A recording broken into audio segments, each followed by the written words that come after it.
It translates to On Balance in Art. Yeah. How can you not be intrigued by a title like that? And it only gets more interesting when you realize it's just one piece of the puzzle, so to speak, when we're talking about the life of this Dr. Vedat Ackman. It's true. We're talking about someone who seems equally at home in the world of economics as they are in the world of filmmaking and painting. I mean, just try wrapping your head around that kind of resume for a second. Economics, filmmaking, painting, you don't see that every day. You start to wonder if maybe he's got some secret formula for connecting those dots, right? Like, how do those worlds even begin to overlap? And that's what makes this deep dive so fascinating, at least for me.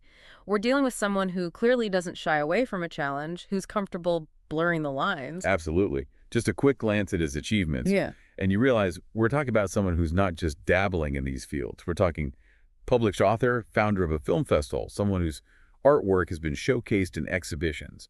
This is someone who knows a thing or two about success. And yet, and this is what struck me as I delved deeper into his writing, his focus doesn't seem to be solely on those external markers of achievement. There's this undercurrent of introspection, this yearning for something more, something beyond accolades and recognition. Totally. You get the sense that he's wrestling with some pretty big questions. Questions about the purpose of life, the importance of giving back, finding inner peace. These aren't just abstract concepts to him. Not at all, and you see that most clearly in the dedication of the book. It's dedicated to his wife, and he refers to her as the most precious masterpiece of his life. It's incredibly touching, incredibly personal. It really is. And it reveals a side of him that goes beyond the accomplished polymath. It reminds us that at the end of the day, he's grappling with these big questions on a deeply human level, just like the rest of us. And that, I think, is what makes exploring his life and work so compelling. So we've got this picture forming of Dr. Ackman, someone who is both incredibly accomplished and deeply reflective. But then it gets even more interesting when you look at the range of materials you sent over. You mean how he jumps from finance to art? Like those two things should go together, right? It's kind of jarring at first. You'll be in the middle of some pretty complex ideas about financial risk, globalization, the kind of stuff that makes your head spin. Definitely not light reading. Right. But then, bam, he'll transition into these beautiful reflections on photography or the way light plays on everyday objects. It's like he finds this weird, wonderful connection between these massive systemic forces and these small, almost insignificant moments. It's like he's reminding us that the extraordinary can be found in the mundane, which is actually a really powerful concept when you think about it, especially in a world that's constantly trying to grab your attention with the bigger, bolder, louder. Totally. And it makes me think about something else he wrote that really stuck with me. He said something like, and I'm paraphrasing here, in times of crisis, you have to create your own game. Oh, I remember that line. It's easy to feel powerless in the face of chaos, whether it's a global pandemic, a financial meltdown, or even just a personal setback. Exactly. But Ackman seems to be saying, don't let those external forces dictate your experience. You always have a choice, a way to navigate the uncertainty and come out stronger on the other side. You know, it's funny because that quote, create your own game, it applies just as well to the creative process as it does to navigating financial markets. Whoa, yeah. You think about an artist facing a blank canvas, they have to create something out of nothing. And that takes guts. To face that void and say, I'm going to bring something new into the world, that takes serious courage and resilience. Which makes you wonder if those qualities, that adaptability and resilience, aren't just things you're born with, but things you cultivate through facing challenges head on. It's like he's used his diverse experiences from the world of finance to the world of art to hone those skills. I'd have to agree with you there. And you know what else I found interesting?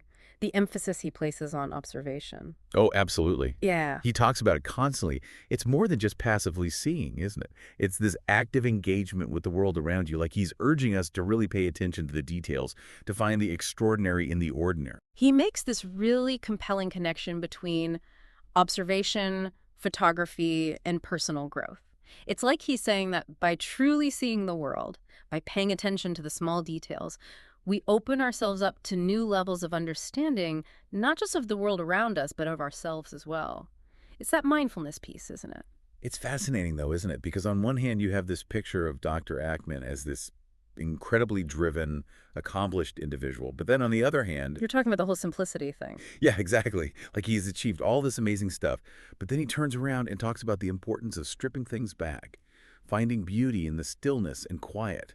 It's almost paradoxical. It's like he's saying you can strive for greatness while also recognizing the value of slowing down, of appreciating the small things. It's a tough balance to strike. It really is. Especially in a world that's constantly telling you to do more, be more, achieve more.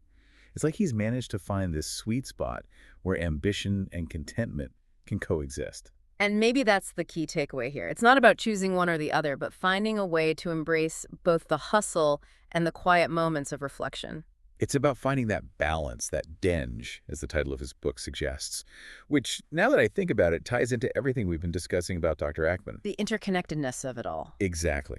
He finds these connections between seemingly disparate fields, between ambition and contentment. Even his idea that sometimes our greatest teachers are the people who challenge us the most, the ones who push our buttons. I'll admit that one really made me pause. It's easy to shy away from those difficult people, those experiences that force us to confront our own shortcomings. Oh, for sure. It's human nature to want to avoid conflict, to surround ourselves with people who make us feel good about ourselves. But maybe there's something to be said for leaning into those uncomfortable situations. It's like he's saying those challenging relationships can be incredible opportunities for growth if we let them. It's about reframing those experiences, looking at them through a different lens. And maybe that's the beauty of diving into a life as complex and multifaceted as Dr. Ackman's. It challenges our assumptions, pushes us to think differently. And ultimately, it leaves us with more questions than answers, but in a good way. It sparks curiosity, encourages us to keep exploring these ideas in our own lives. Absolutely. So to our listener who brought us these fascinating glimpses into the world of Dr. Vedat Ackman, thank you. This has been a truly thought-provoking deep dive. And to everyone listening, keep those questions coming. Keep seeking out those unexpected connections. Keep exploring the world with a sense of wonder and curiosity. Until next time.